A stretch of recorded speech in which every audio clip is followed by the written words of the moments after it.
Well, let's start this, bish.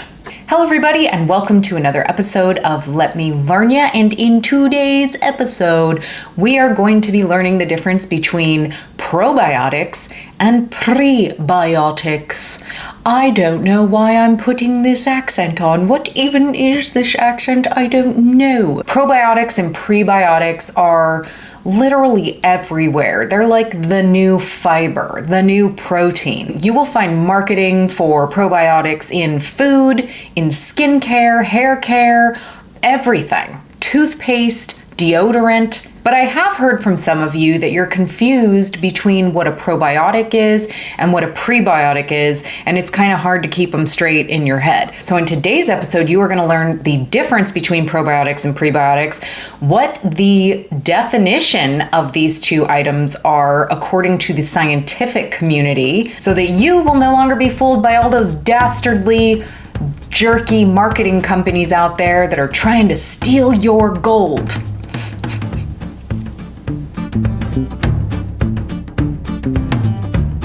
First step into getting me to remember what a word actually means is actually getting into the etymology, especially when it comes to scientific terms, because scientific terms can be crazy, okay? And it's really hard to remember. But if you break down each bit of the word, it helps you remember that something as crazy as flugotachylocagus actually just means big lizard thing. And you're like, oh, that's easy. The word probiotics is actually made up of two terms, pro and biotics. Pro just means for, basically. Think of pro or anti. You are pro if you are for something. You are anti if you are against something. Biotic just means basically life or a living organism. So the term probiotic pretty much just means for living organism or for life. In the case of probiotics, you are the living organism, technically. Probiotics are just little dudes that help you out. They promote health in you. They can be yeast, bacteria, stuff that we haven't even discovered yet that may be alien in origin. But the key here is that they promote health in you. Okay? Got it? Good. Excellent. Let's move on. Prebiotics basically means before life or before living organism. Think of something like prefix. That's basically a word or a letter or a number that is at the beginning of something. So prebiotics means before life. Now, what needs to happen before life happens or to continue life? Food. Every living creature, thing, insect, organism, what have you, requires food to live. So, prebiotics are the food that probiotics require to live, to then promote health in you. Prebiotics food, probiotics the little microorganisms that eat that food. Get it? Everybody get it? So the other issue with probiotics and prebiotics is they are fairly new-ish, you would say, to the supplement and health arena. They have been around for a long time, but I would say it's only been in the last 20 to 30 years that they have become insanely popular within the mainstream. And once something gains popularity within the mainstream public, companies hop on that shiz faster than a frog on a fly. You know what I'm saying? But the problem is these companies usually are not run by scientists, and therefore they make a bunch of claims and a bunch of statements that aren't necessarily true. The FAO and the World Health Organization came together to make a definition of what probiotics mean. But in 2013, another organization tweaked that a little bit. And this organization is the International Scientific Association of Prebiotics and Probiotics, or ISAPP. They also gathered together a panel of experts in microbiology, nutrition, and clinical research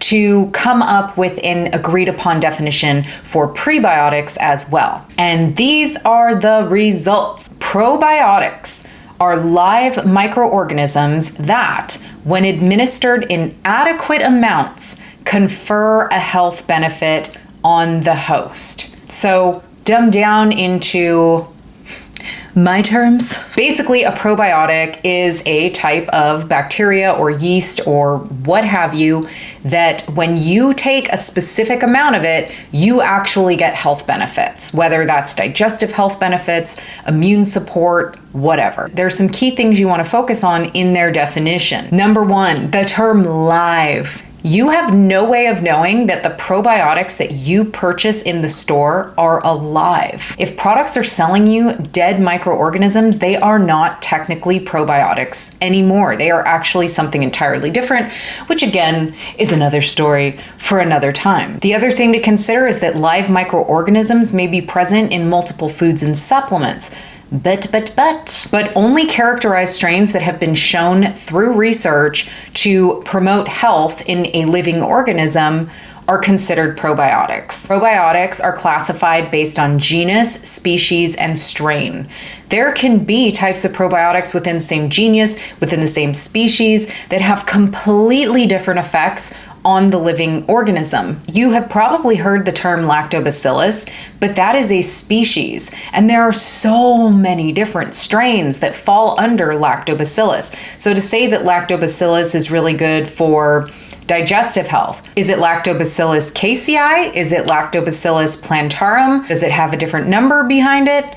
These are all the things you have to consider. Think of large cats. They're all completely different, right? A tiger is not like a lion, is not like a jaguar, is not like a leopard, and a leopard isn't even like a snow leopard. But they all belong to the same genus, which is Panthera. But you would not say that they all act the same, eat the same foods, have the same behaviors, or look the same. It's the same thing when it comes to microorganisms, except it's way more complicated. The other thing to consider here is that they specify at adequate amounts. A specific type of probiotic may not offer any health benefits at 1 to 2 million CFUs, but could offer health benefits at 10 to 15 million CFUs. So the dosage matters as well. And I'm telling you, the majority of companies in the stores, unless they are looking at research, they are just going blind with their dosage. And they're probably thinking the more we throw in here,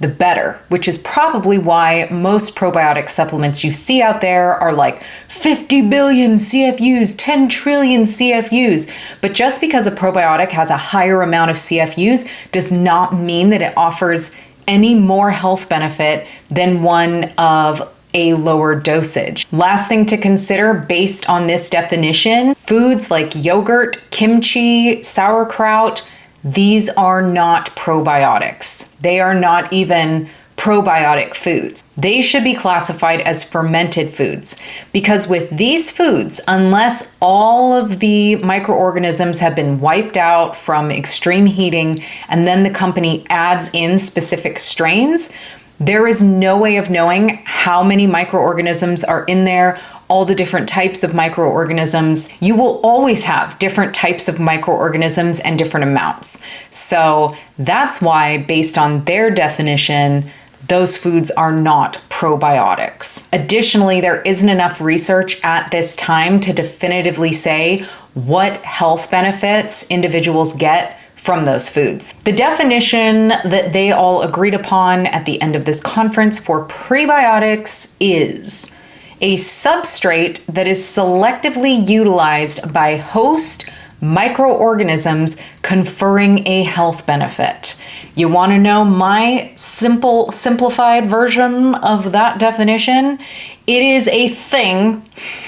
It could be a food or a chemical, just something, a thing that little microbes that are living inside of you can nom on, and whatever they release gives you a health benefit. There are microorganisms in your colon that nom on leafy greens and poop out vitamin K.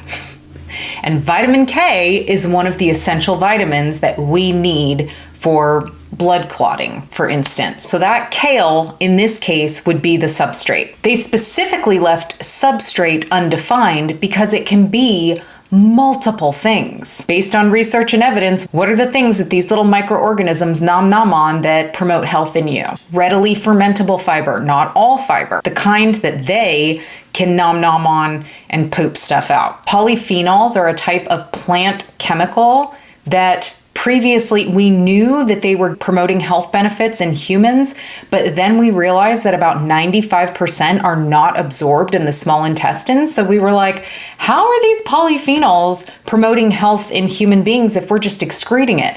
Well, more recent research is showing that there are microbes that nom on the polyphenols that we can't nom on, and they're pooping out good stuff that's promoting health benefits. Human oligosaccharides, these are found in breast milk. We know that these are probiotics that feed little microorganisms in a baby's intestine to help promote health benefits. And oligosaccharides in general, things like FOS, GOS, inulin, XOS. I need to find out what XOS is. And then lastly, specific types of fats such as CLAs and PUFAs. The key part of this definition to remember is that it is a substrate that when these microorganisms consume it or nom on it, that what they expel or poop out promotes health. Because there are things that these microorganisms can nom on and poop out, and it actually can be detrimental to your health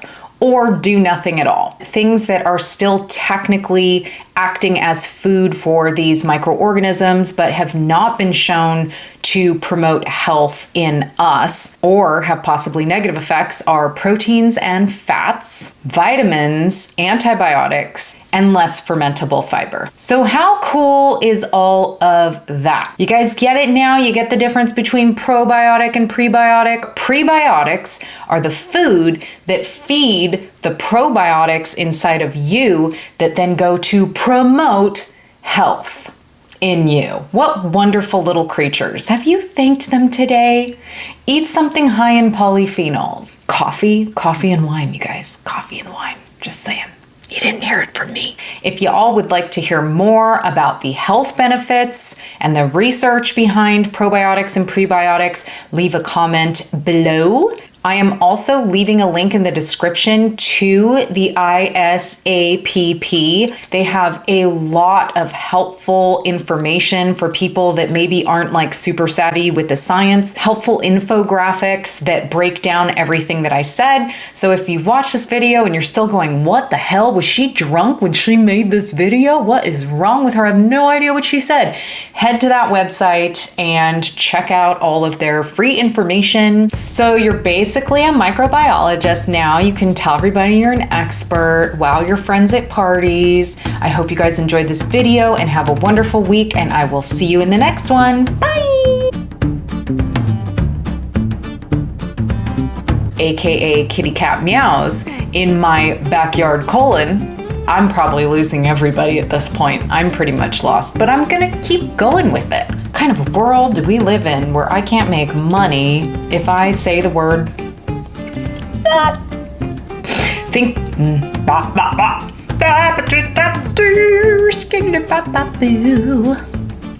and not be fooled by all the companies out there trying to steal your mole. Side note, mole is freaking delicious.